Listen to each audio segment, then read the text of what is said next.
Zoom workplace. I got recorded. Okay. So let me let me get off this stuff.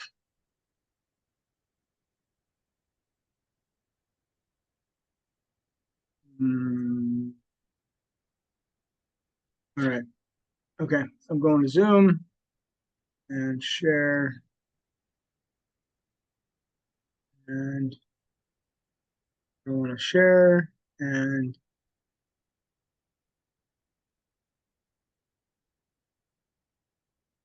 you see it okay?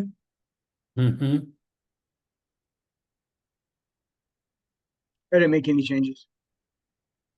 I know I feel bad because I always make changes. So I know I'm letting you down there, Mike.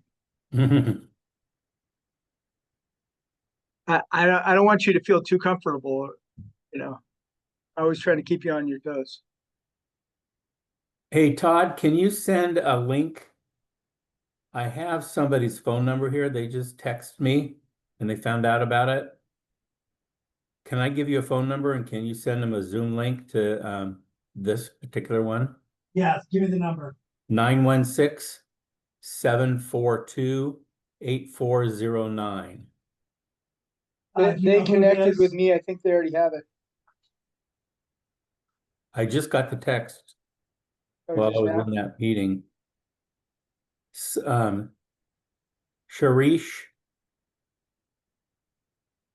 Sharish Abdul Quayam. Yeah.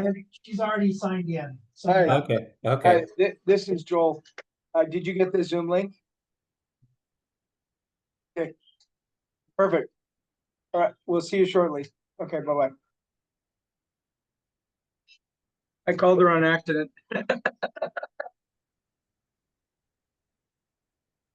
Oh, Sharish. Yeah, I called her. Yeah. She actually signed up twice. Oh, did she? Yeah. Okay, well, good. That means she's excited. We like excited people. She is an agent. Yeah. Hey, Sharice. Hi. Oh, we lost her, I think. Hi, Oh. hi, hi.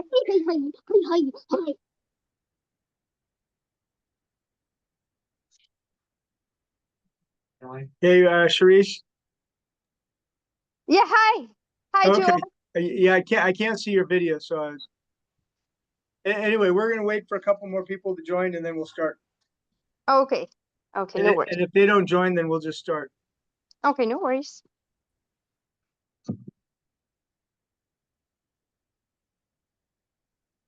So, Mike, I want to at the beginning, I want to share kind of how I came to work on this kind of stuff. The story back from 2005 when I did my first seminar.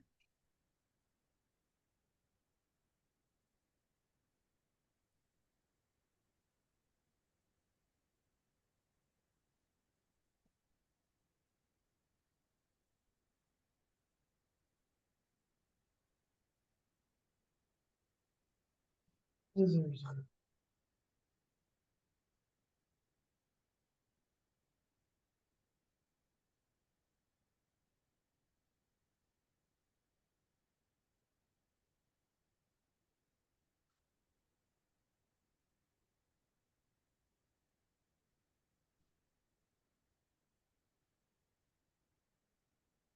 Yeah, thanks. We need it.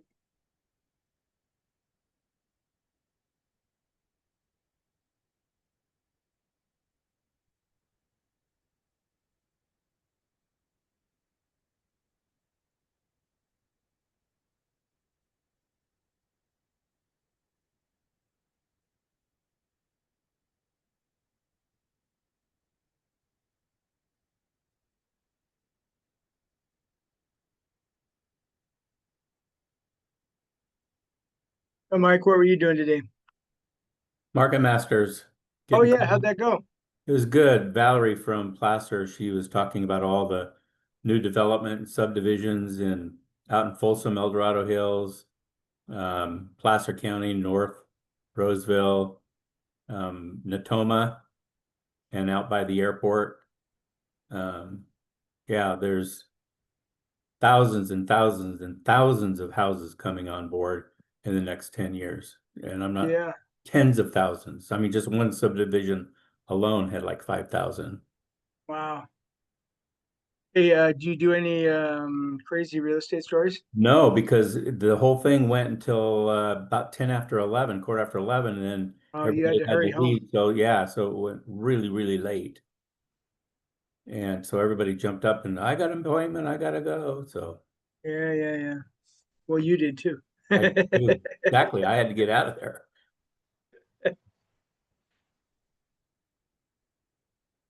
So, Sharice, tell us about yourself.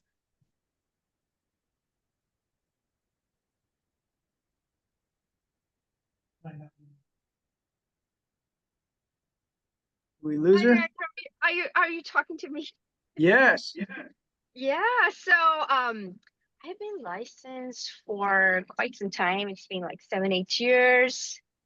Um, busy raising family. Then I joined Keller Williams, learned a lot of great things from Paul Boudier, and I'm still busy with the family. I'm on the road and just want to learn from you guys. Me and my husband, we are interested in like investing Hmm? and stuff. Well, we are just So down the yeah. hall from Paul. We're about 3 doors down from Paul. So if you ever want to come by, don't hesitate.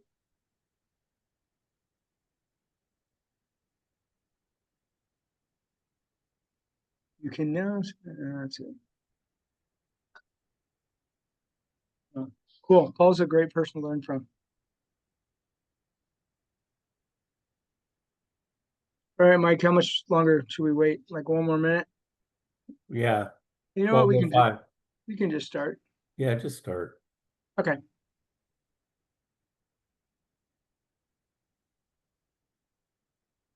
Go to your full page. Yes, sir. You're right. There it is.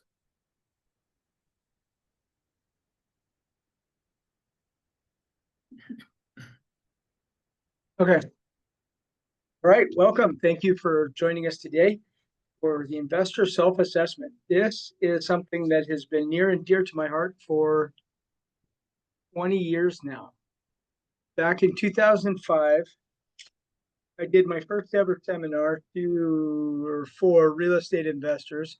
And as I was giving the presentation, I realized that you could have two different investors that were the same age, had the same amount of money to invest, and yet they would be investing in completely different asset classes, property types, with different purposes and objectives. So I started learning back then. Well, I started trying to learn what were the things that motivated investors one way or another, and what was good for an investor. That is, a piece of land could be a great investment for one investor, and it could be a terrible investment for another one. A duplex could be a good investment for one, and a terrible investment for another. And so it wasn't necessarily the quality of the investment per se, as the quality of the investment and the needs of the investor. So that sent me on a search for about 7 years, up until about 2012, trying to understand how investors work and how it fits in. Now, it really has taken me 20 years to be able to put this presentation together today. And I think this is the best format that I have so far to be able to express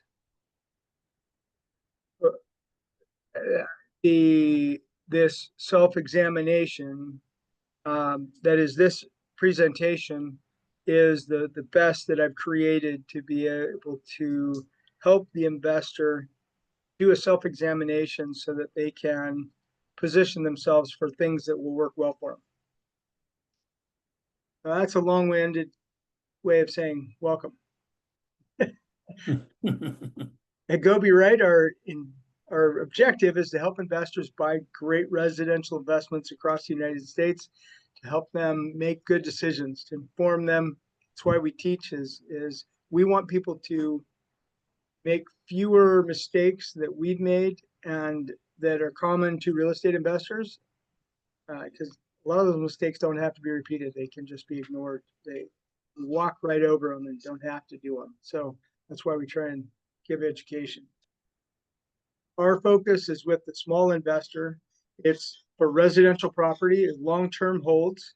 And our objective is to help teach people how to create portfolios that they can then retire on, portfolios of long-term residential properties for the average person. Now, direction. It's important to be clear why you want to invest in real estate. And that's part of what this presentation is about.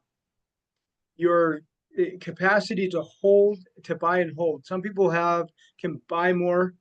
Some people can't buy. Some people can't hold. So some people just are itching for the next deal, and they always want to transition properties. So it's important to understand what your capacity is to buy the property, to hold it, how much you want to participate in the process. Historically, that is in the 1970s and the 80s, it was pretty common for investors that they buy a property to do the fix up, do the rent up, the management, etc. They were pretty much the only workhorse on the property. Now it's much more common for an investor to have various participants in the process, to have a property manager, to have an agent to help them find it, to have contractors, handymen to help them fix it, and other service providers to help through the process, whether it's mow the lawn, clean out toilets, etc., when they need it, etc. And recognizing where you need help. So self-knowledge and self-understanding comes over time. You realize where you're good, where you're not good, and where you're not good, you just make up the difference with other people. So personal situation. Mike, you want to tackle this? Sure. Personal situations, where are you with your family, and work and health? Do you have any health issues? Are you extremely healthy? Those are really important things when you're investing also, because it could affect what you do. And then other commitments. Do you have other commitments? Do you have travel? Are you retiring?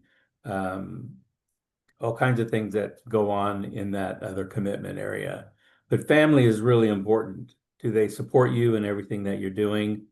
And how does work interfere with your time to be able to go out and understand investing? Because dealing with investing could be part-time and it works really well on the part-time basis. But if you use it want to do it as a full-time, it will interfere with your work. So having a team behind you and a way to be able to do the proper searching makes great sense. Yeah, so talking about personal situations really quickly, Mike and I are about 2 decades apart in age, and his family, work, health, and other commitments situation is completely different from mine. So I still have kids in school. His kids are all out of school and independent. With regard to work, he's closer to retirement. I'm farther from retirement.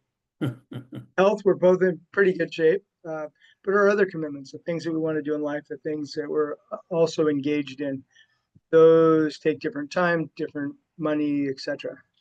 So it's important to recognize these personal things because they will influence how much time, energy, etc. that you have for your investing. So here's some thoughts that I had that I kind of threw in last minute. Personal direction. Do you want to create a retirement with real estate? That's one of the things that I'm working on.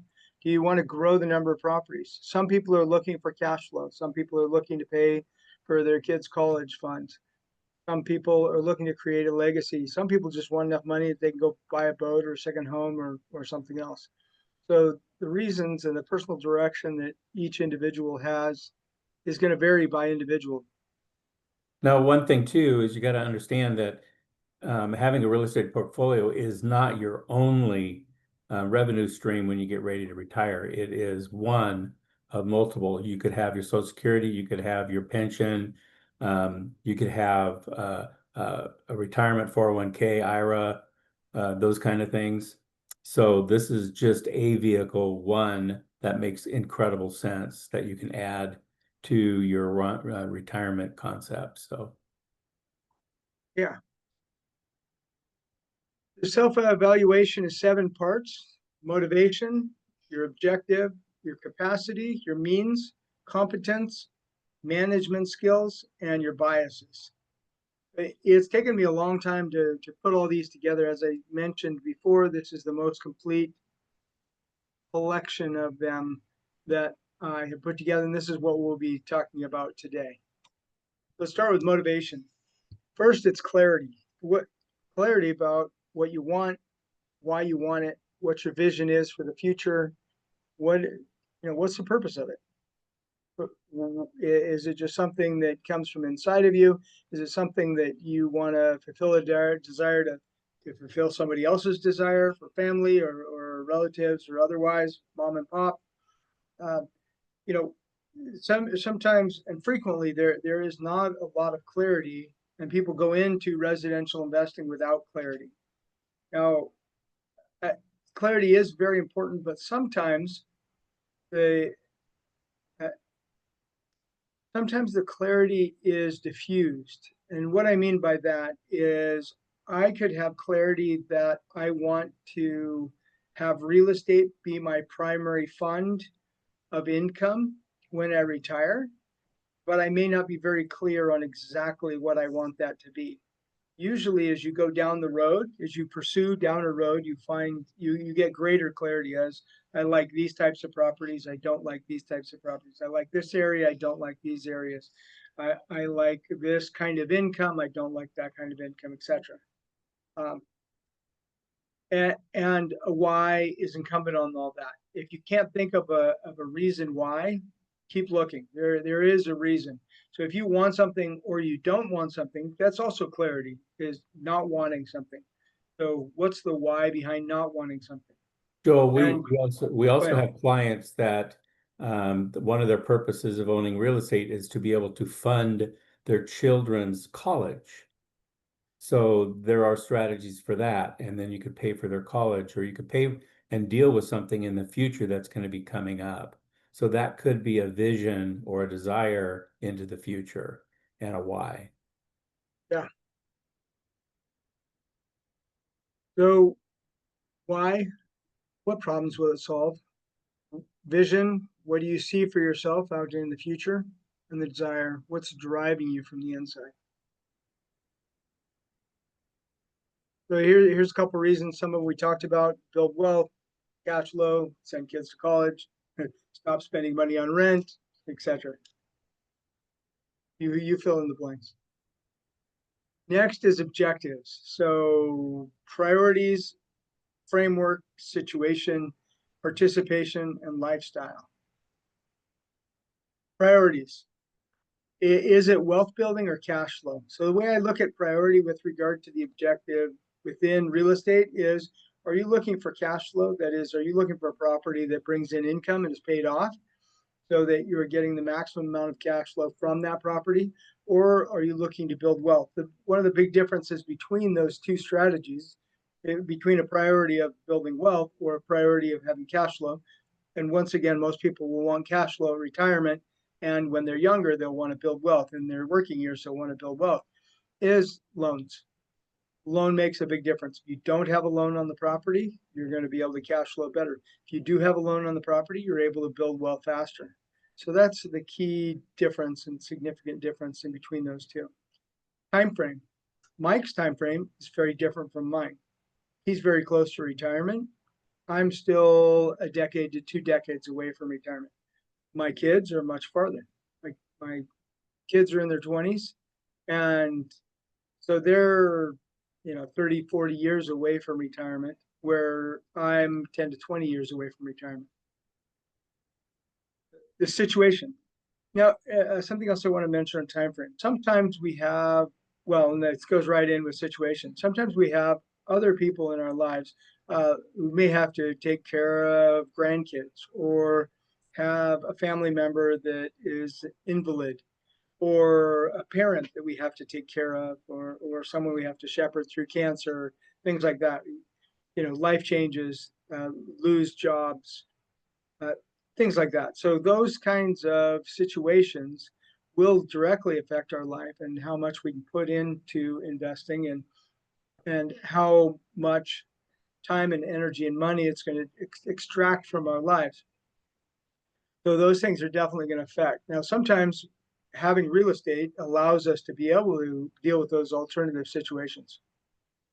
Now, participation is really important. As I mentioned before, in the 70s and the 80s, a lot of investors, my family members, my uncles, for example, and my grandfather, they bought properties and they acted as the property manager, the rental manager, the cleanup guy, just about everything. So they were the ones that were out not only managing the property, but doing all the repairs and work on the property, the improvements, etc. And for me, myself, I don't like doing any of those things. I'm not very good at many of them. And so I try not to participate in the management. I understand the management, but I let let experts manage and also deal with the property in many other ways, especially repairs. And lastly, assets. And I believe we'll be talking about assets a little bit further in this presentation. Now that flows right into capacity. How much time, energy can you handle towards a project? A lot of investors think of real estate investing as I buy a property that needs a lot of work and I fix it up and that gives an equity position and then I sell it or I hold it. But you don't have to. There's a lot of properties that you can buy, not have to put in the time and the energy and the hassle and have the stress. So the more complicated the deal is, the more stress it's going to have, the more hassles it's going to have, the more people that are going to be required, experts, or the more time and the energy is going to be required, etc. So somebody who's a brain surgeon shouldn't be cleaning toilets at a property. They need to be doing other things. They shouldn't be worried about managing their own property. They need to hire other people that can manage their job, and their energy is most closely aligned with doing brain surgery. So they don't need stress. They don't need hassle. They shouldn't be taking time and energy from their other job, aka brain surgery. They should allow all those things to be taken care of if they have real estate property by somebody else.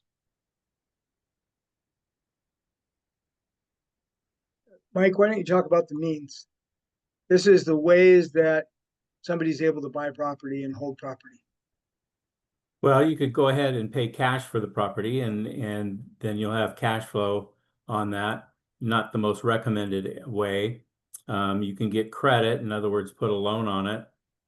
And then unemployment and assets. So I'm sorry, employment.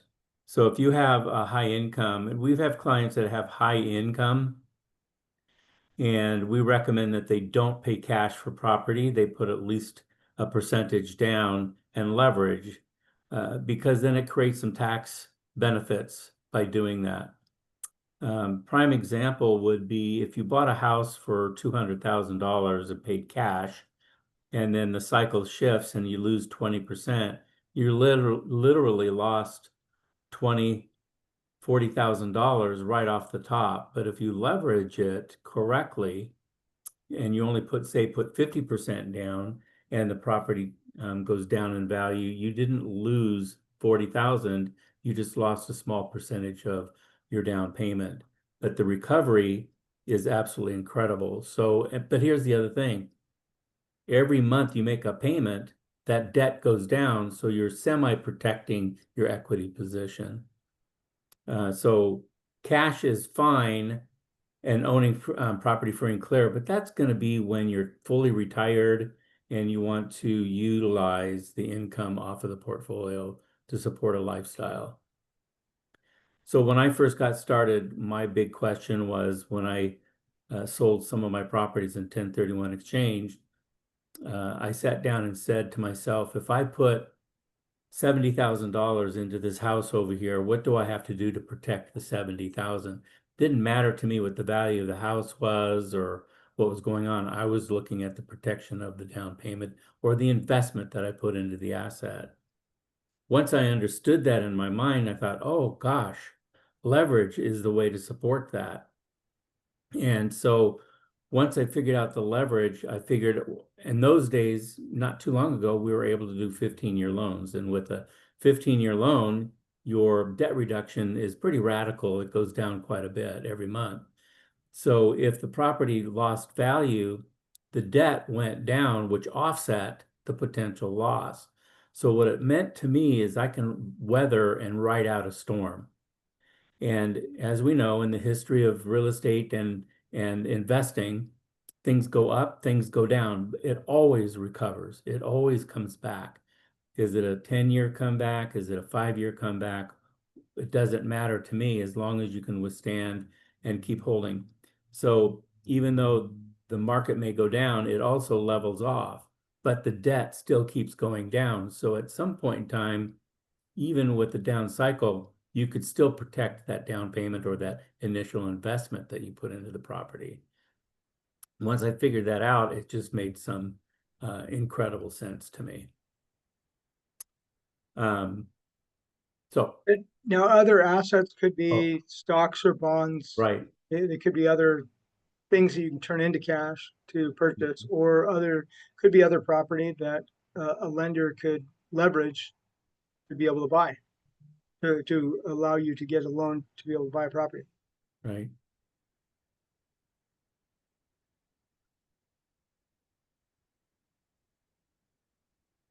Assets, cash on hand, other real estate assets, other assets that you could sell and liquidate, could be extra cars or things like that.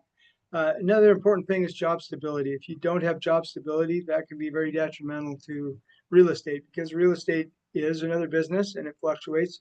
There are ups and there are downs. There are great years and sometimes bad years, definitely bad months. And so job stability, especially when you don't have a lot of money sitting in the bank, that's really important.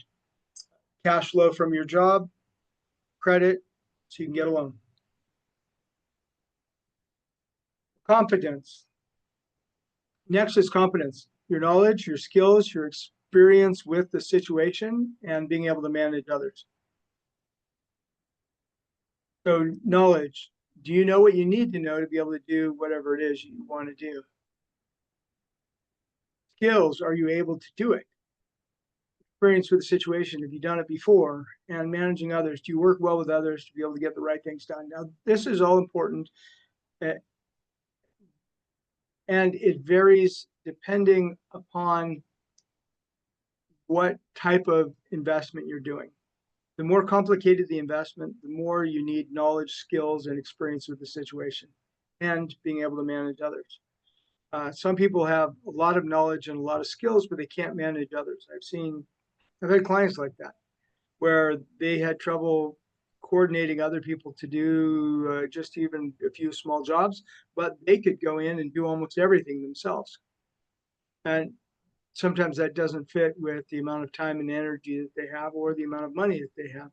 So being able to coordinate your knowledge base and your skill set and your experience of the situation with whatever the issue is with the property. Now, I met an investor one time from New York she was a structural engineer. And so she liked properties with bad foundations. She had a lot of knowledge and she understood that, and she'd worked with those situations. She knew the right people to call. She knew which kinds of foundations would, that because they scare a lot of people away, but which ones were going to be expensive to repair and which ones were not going to be expensive to repair. So that was kind of her bread and butter, is just buying properties with bad foundations that she could go in and repair and fix. And that's a great niche that targeted directly her knowledge, skills, and experience. Now, off to management. Management is a variety of different things. It's partners. Mike and I are partners, so we work on investment projects together. Do you have the right partners? Sometimes if you get the bad partner, I've had partners where they have, when the deal didn't look as good as they wanted it to, they'd up and do everything they can to get out. And that's not a good partner, in my opinion. And you gotta like your partner. You gotta like your partner because you're gonna work with them. Yep. Next, project management. That's being able to manage a variety of people, depending on how complicated the project is. I mean, it could be a complete overhaul of a property, or it could just be carpet and paint, or it could be nothing. It's just managing, maybe the project management is just managing the manager to get it rented. Or it could be a complete overhaul of a property and then getting it rented afterwards. So also being able to manage the finances, understanding the bookkeeping, being able to manage the money, and being able to look at that and say, okay, is everything going in the right places? Last thing with regard to management of managing your own business in real estate is providing consistent oversight, consistent effort with your team members, consistent observation of the management, those who are looking after the property, and staying on top of the finances and making sure that you're not spending too much in one place or not enough in another place. Lastly, we come to biases. Mike, what's one of your biases? I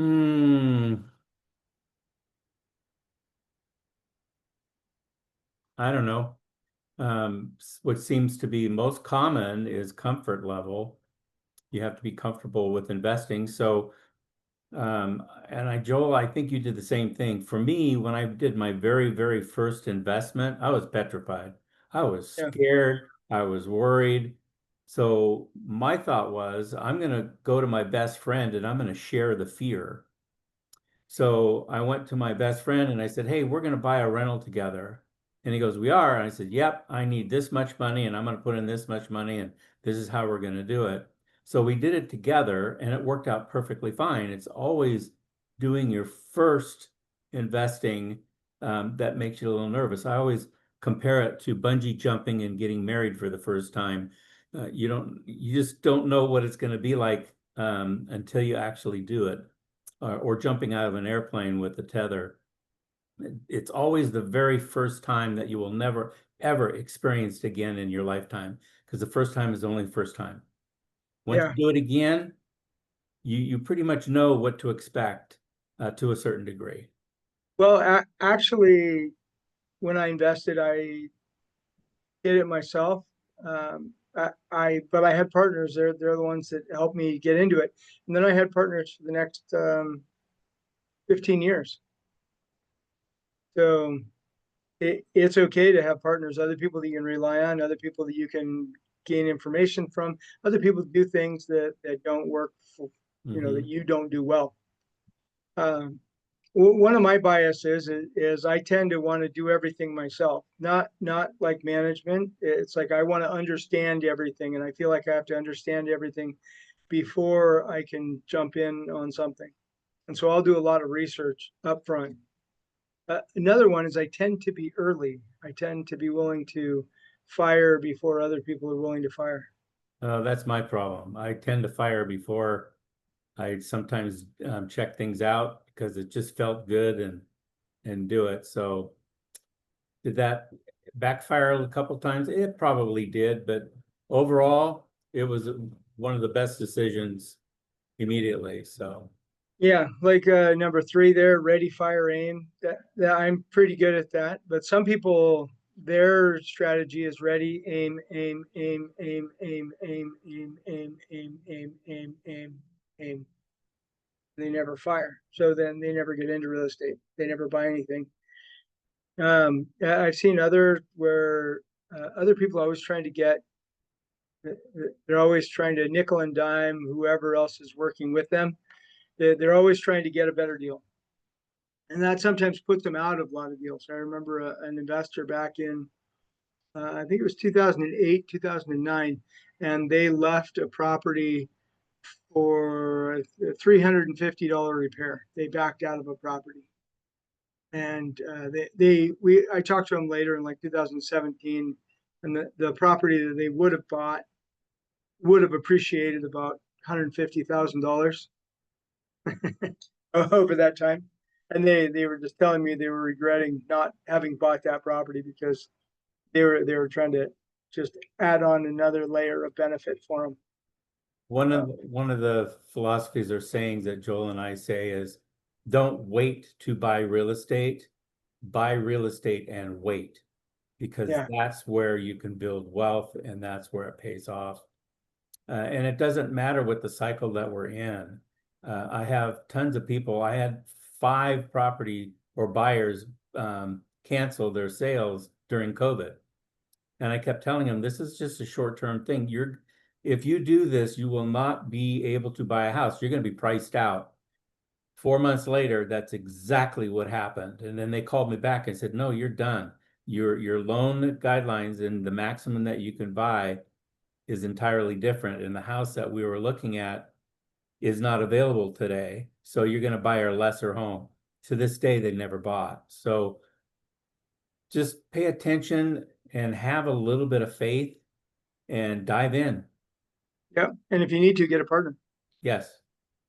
We're talking a little bit about more comfort level. I've seen in my career a variety of people with regard to comfort level. Sometimes it's the property type. I know investors who are very experienced investors and they like condos the best. I don't like condos. Not my investment type. It's got to be a really good deal for me to buy a condo. I don't feel comfortable in it, but they feel absolutely comfortable.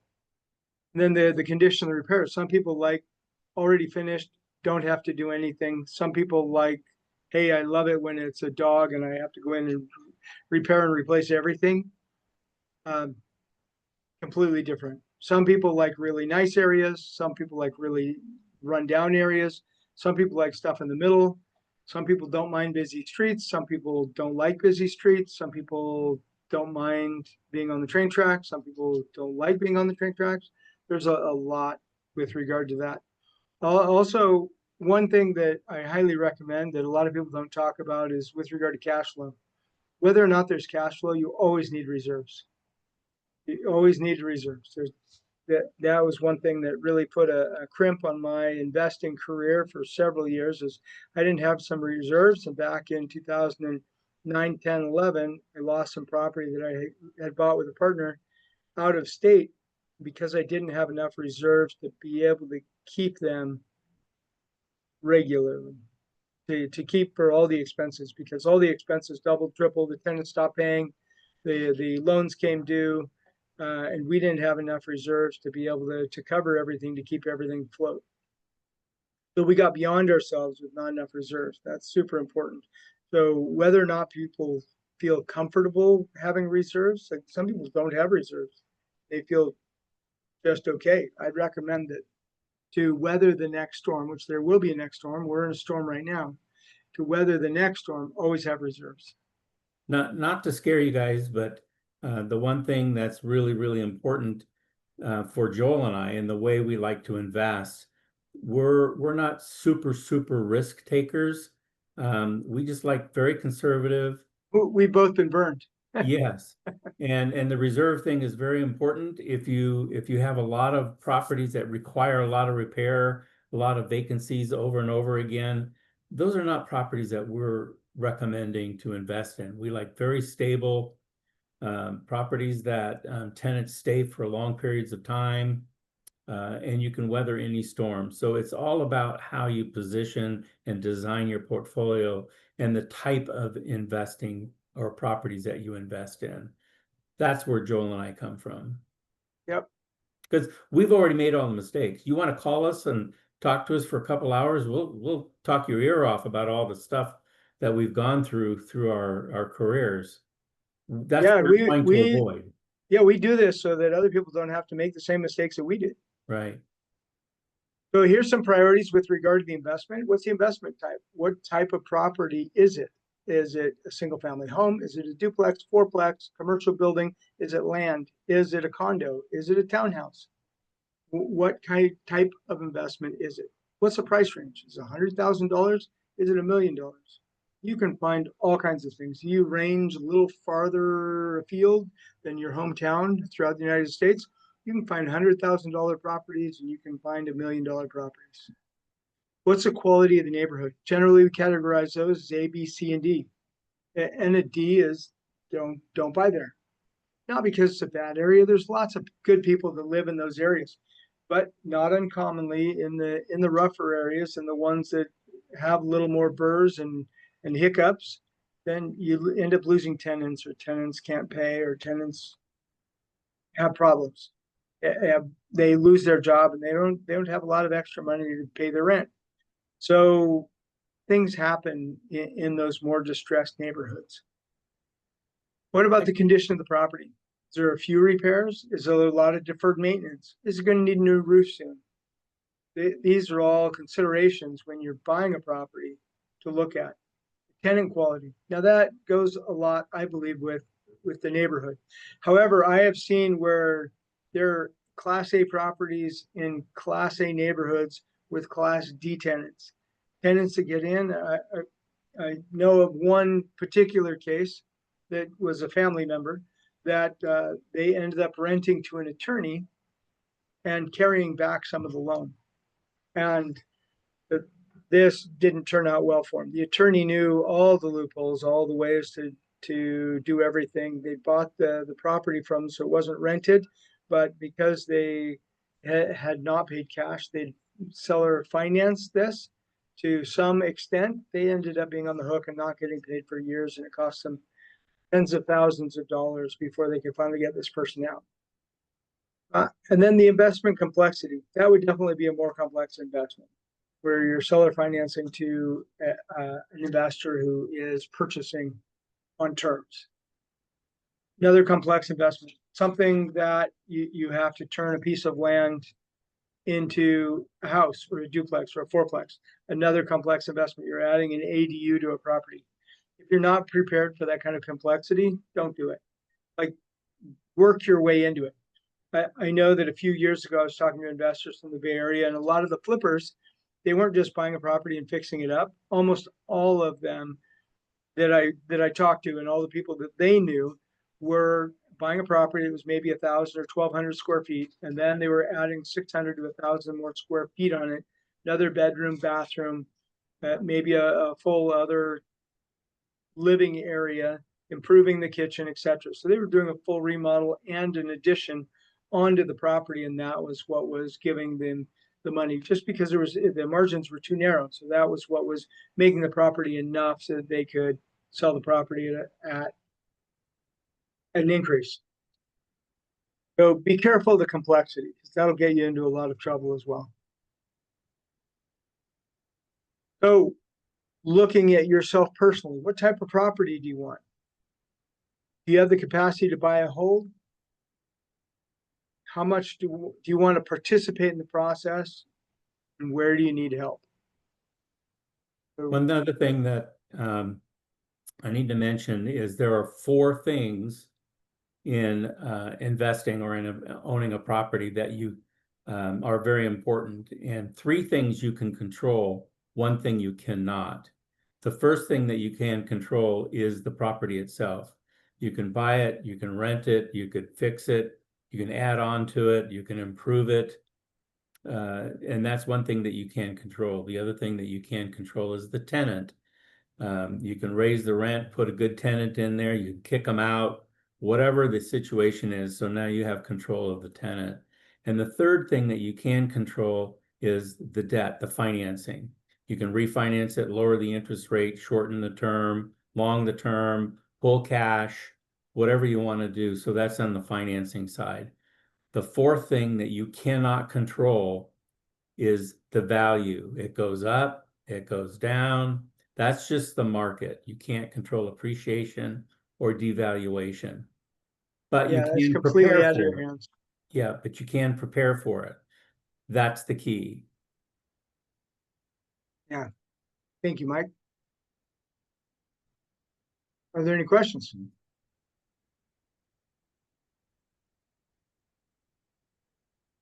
I guess not. You can unmute yourself and ask a question if anybody has any questions. Nope. Okay. Well, we'll close out then. Thank you for joining us, and Happy investing. we have another one starting at 2 o'clock about buying your first property. So happy investing.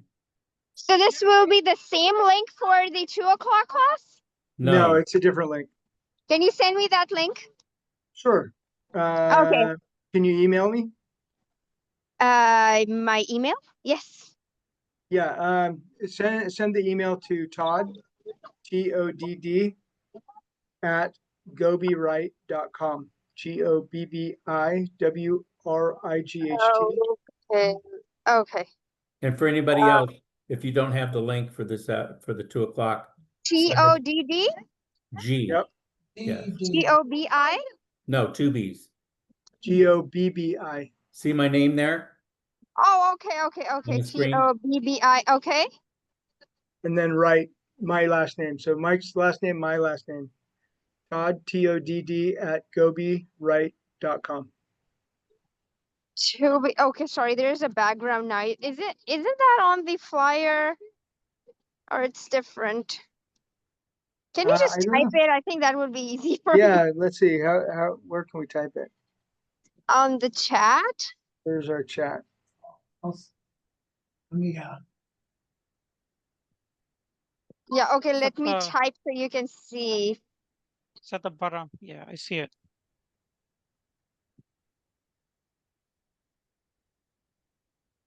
You guys You hear can me? type it here. Ah, then there's the I'll just- chat. My audio's not working. I'll just copy paste.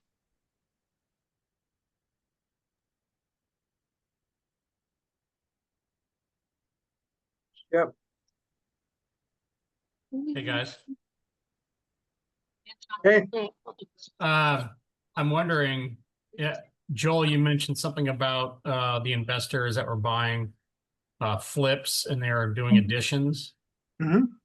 Do you recommend doing that even during, a market where? No, I see Mike shaking his head. Well, do I recommend that you do it? No. Do I recommend that I do it? No. Here's the thing, the people that are doing major add-ons, and we know quite a few flippers, they're doing hundreds of thousands of dollars in improvements. Oh yeah, some of those, especially in the Bay Area, it was $400,000 for the flip. That's Yeah, not the purchase. That was the rehab. yeah. I was So just curious, since post-COVID, I mean, building costs have gone way up. It's tough to get a team together that's gonna. well, that adds to your stress. So if you want a lot of stress and you want to go through that, no problem, you could do that. And if you're experienced and you have the experience to do that and run a crew and make sure they do their job, and I mean that is a full-time Yeah, situation. So Darren, here's because I ran a flip for somebody who was from the Bay Area, and they bought a property here, and so they had a crew in the property. They spent well over $100,000 on the rehab.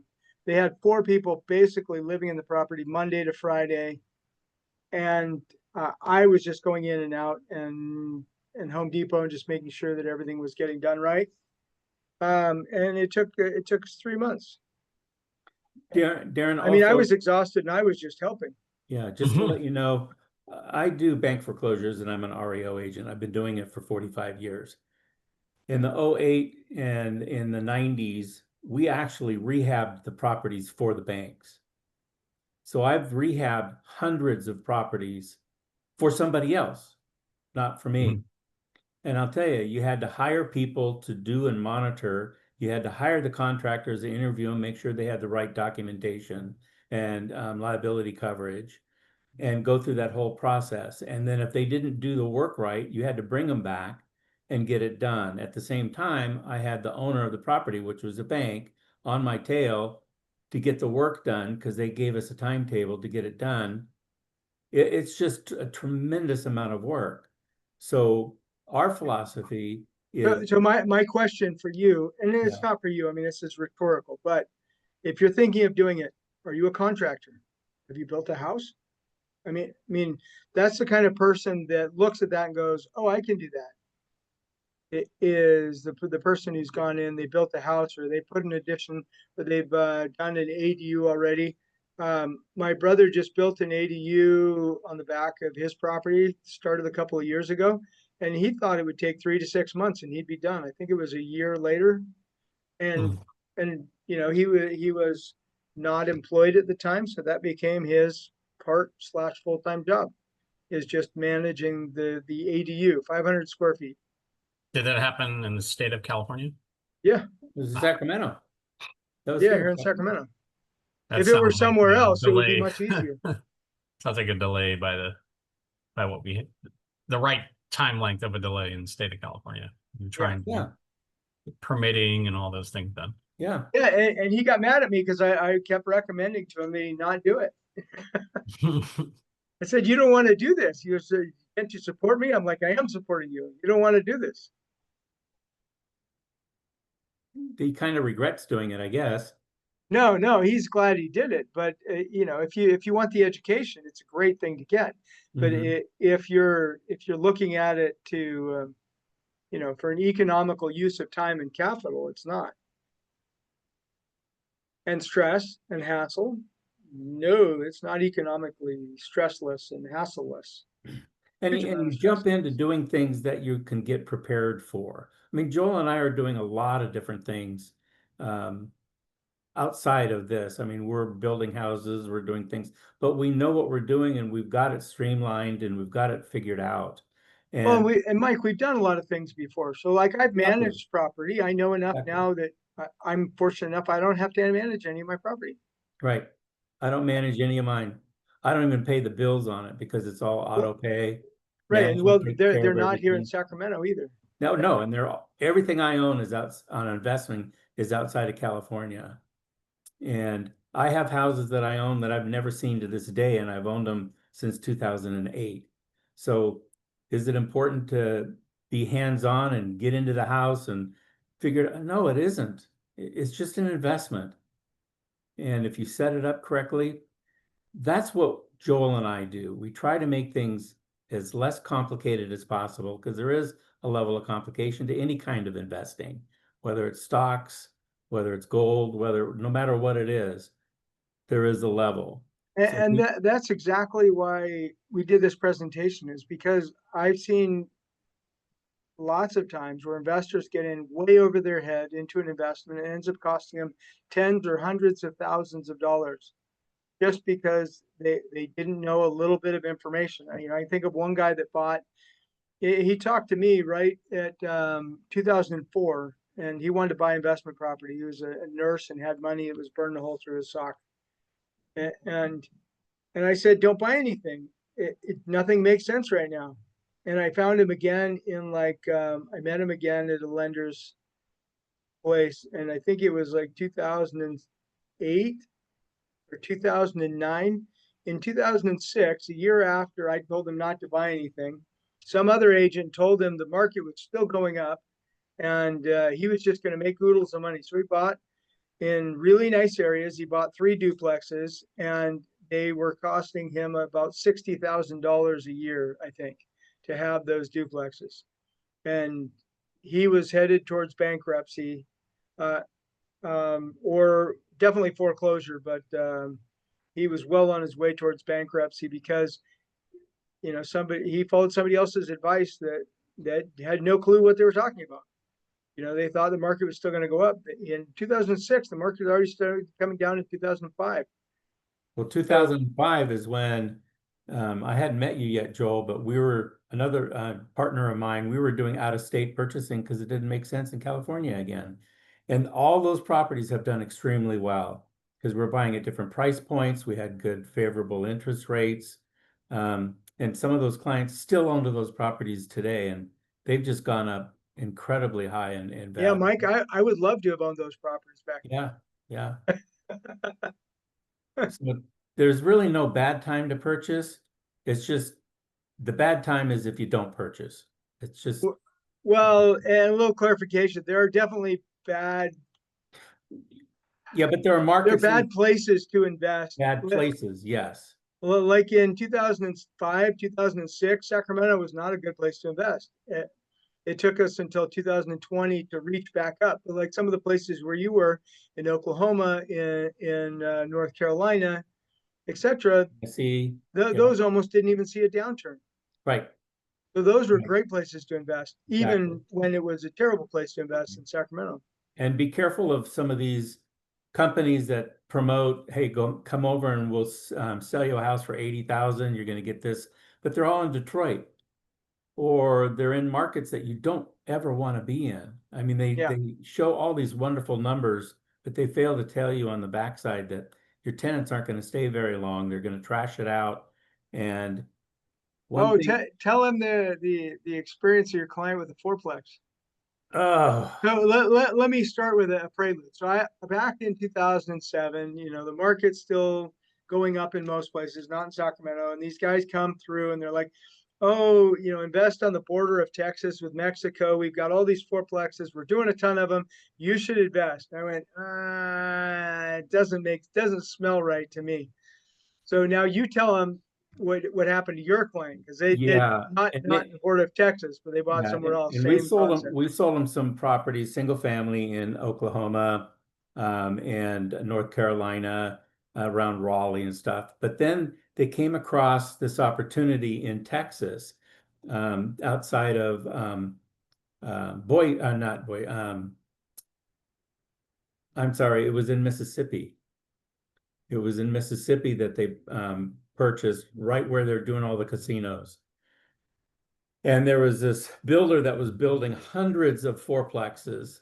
And the big selling point, well, you have all these casinos being built. There's contractors and people working. There's no place for them to stay. There's living in tents and going to work. We've got all these properties we're building, and you're going to fill them up. There are people standing in line to rent them. And I said, no, no, no, don't do it. You're going to get hammered on this thing. So they fell for it and went and bought one. Few years later, they called me and said, Mike, we just want to run this by you. We have this fourplex that we bought out there. And we're just having some challenges. Well, tell me your story. So they said, yeah, how's the management company? Well, they put a tenant in there, they pay the first month's rent, and then they stop paying the rent. They have to get them out. And every time they get them out, they strip the house. They take the window air conditioners, they've taken actual windows, they take the cabinets, they take the appliances, and then they have to go and put it all back in to re-rent it the next time. So it was outside of Biloxi. So what happened in the long run, finally I said, you'd be better off. Oh, and then had a big mortgage on it on top of that. I said, do you want to really cut your costs and save a lot of money per year? And they said, yeah, what do we do? I said, board it up, just make the mortgage payment and write it off as your loss. And they just were shocked. And I said, well, run your numbers. You're spending $50,000, $60,000 a year on this property that you're constantly fixing, trying to get a tenant in it. Whereas if you just pay the $2,000 a month on a mortgage, board it up, your exposure is only 24,000 a year. And they go, oh, 24,000, 60,000, 24,000. So they said, okay, they did it. They boarded it up, and they've been paying the mortgage payment ever since and taking the tax write-off. Now, that's a horrible way to own an investment property. Yeah, our goal is not that you're trying to decide between losing more or losing less. Our goal is that you're trying to decide between making more and making less. So, Yeah. Just don't Well- fall prey to some. And I told them, let me tell you what's going to happen. If you have 100 fourplexes, all it's going to take is one bad owner to change the feel and the mood in the whole area. And that's exactly what happened. It just went downhill fast, the whole place. yeah, and especially when you have all non-local owners, like you have Yeah. owners from all over the place. No central management, no control, nothing. Well, I just closed on, Oh, unmute. Hello? oh, I was just gonna say, I just closed on my first rental property, so I'll let you know how it goes here. Good. Yeah, cool, great. Hopefully I don't have to board it up. Yeah, Don't you won't need board. to. No, that's a more rare occasion. Yeah. Plywood did come down in price now, so it's Hey, affordable. hey, Mike, they sold it, didn't they? They finally sell it? They finally got rid of it. Yeah. I think they had to do a short sale on it. How long did it take them Oh, long time. before they did the short sale? It was quite a while. I think they kept it boarded for almost 2 years. Hmm, Yeah. yeah. This was like 15, 16, 2015, 16. I think. Yeah, well, it has to get bad enough that you're willing to take the short sale, that you're Yeah. willing to have your credit just go to the crapper and, Yeah. yeah. Be better off if the place burned down and collected the insurance, but it never happened. Or a hurricane hit it. Yeah, you collect the insurance there, yeah. Yeah, unfortunately, it never happened, so. Cool, any other questions? Cool. Thank you. Thank you, everyone. Thank you, Mike. Okay. Thank you, Joel. Thank Any you, we'll see you at questions the next one. anytime in the future, just reach out. Yeah.